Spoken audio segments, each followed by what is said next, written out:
Hi there. I'm running around getting to make my solar panels and all that stuff, and I barely have time to make videos. So I thought I would just talk about an idea I got when I was in Seville. In that region, bullfighting is very popular, and you can go to these bullfighting arenas, Piazza de Torero, I guess. Corrida is bullfighting, and a torero is a bullfighter.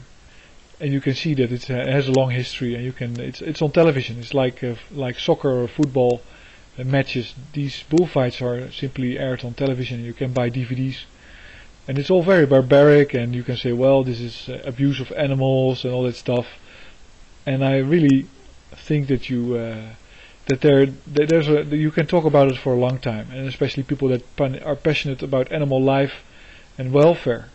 They can make a real point about bullfighting and then go on eating beef from the supermarket, of animals that have been treated maybe worse, because they never got to fight.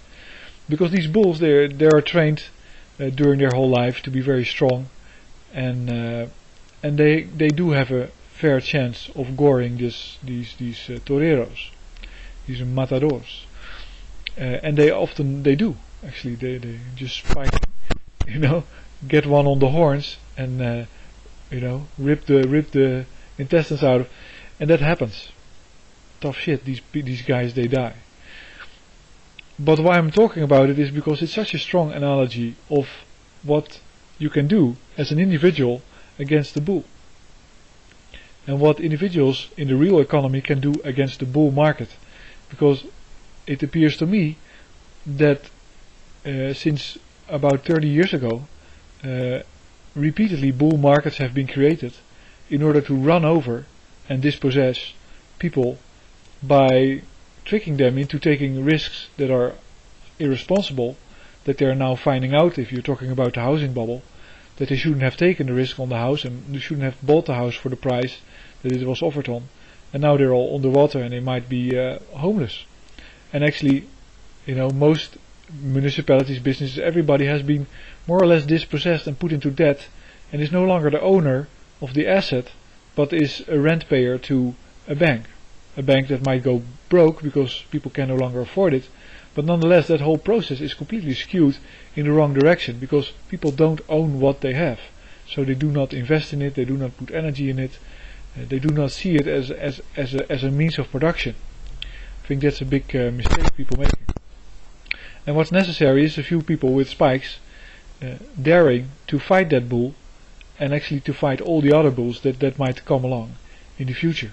Because that if somebody's hyping up some kind of asset that is not a real economy asset, that's not food production or energy production or goods and services production or manufacturing or education for that matter, in the US, not effective education that puts people in the world that know how things work and know how to make things, that is bullshit, and that you should fight it, that you should deflate it with your spikes, basically kill it. And so the Spanish prove, and they have a long tradition, proving that it's about a few smart people, a few people with agility and the maneuverability and the experience and the tools, of course, to do it. But if they do it, then they can kill the bull. And it's really sometimes these bulls, they jump over the fence and into the stand. There's a movie about it which is quite impressive, how high these animals can jump. But of course they're super strong.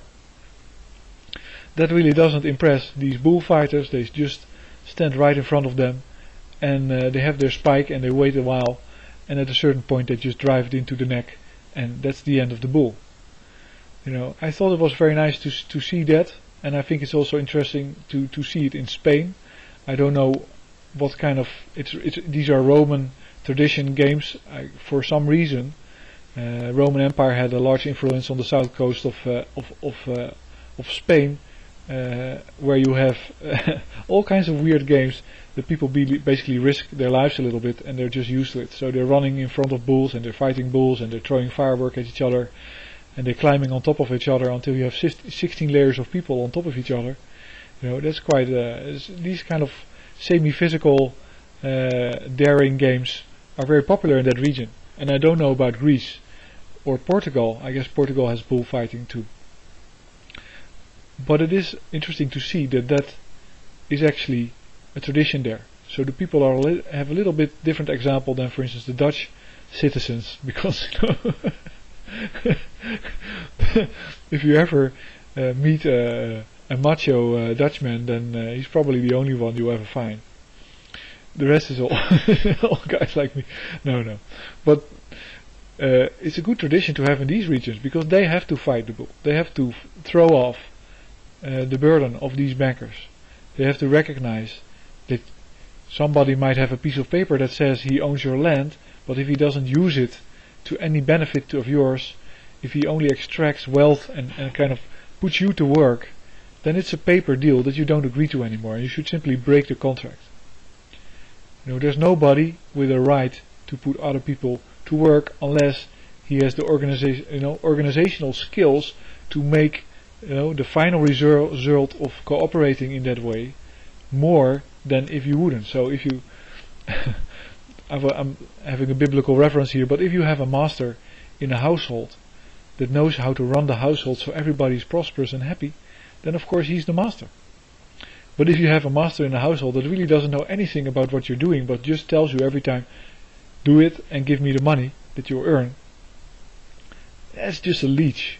That's just a complete parasite. Talking about what was that? There's this rabbi that in America that wants to shed the blood of atheists, and he says, well, the atheists, they are parasites. They are parasitical of the organizational structure we have in our society due to religion. Beside that, it's a rabbi, which is not a good thing. I think rabbis shouldn't talk about killing other people. That's a bit extreme for a rabbi. Maybe he's suggesting to put atheists in the camp and put them together in a camp and just don't give them any food. Maybe that's a good suggestion that he might give, and then we go like, hey, where did you pick that up? But the other point is that, of course, religion is not doing anything good to America at the moment, and not doing anything good anywhere.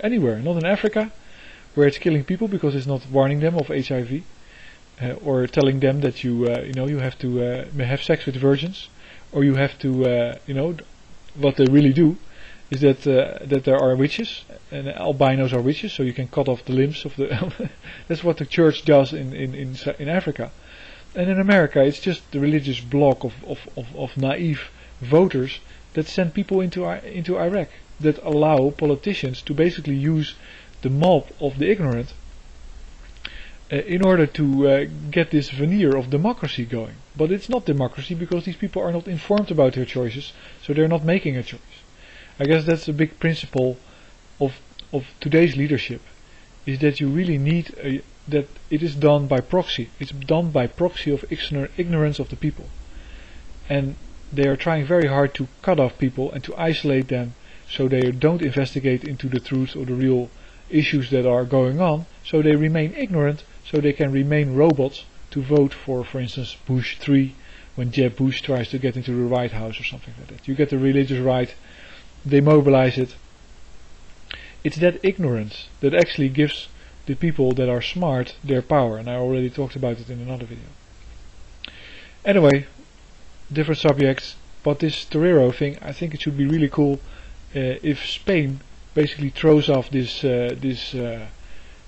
kind of high they're on for the liaisons with the US, because there's nothing good that comes from being allied with the US at the moment, because the US is a puppet state run by bankers, and the bankers are simply trying to, they have their hooks into everything and they're trying to pull it into the US as long as possible until the oil runs out, and then they flee to Haiti or some other some tropical island they've reserved for themselves. My advice is, when the day comes that the bankers want to flee, block all the airports and make sure that they end up in some kind of detention center where they belong. Chopping off heads is a bit extreme. You don't really need to do that. Might work, I don't know.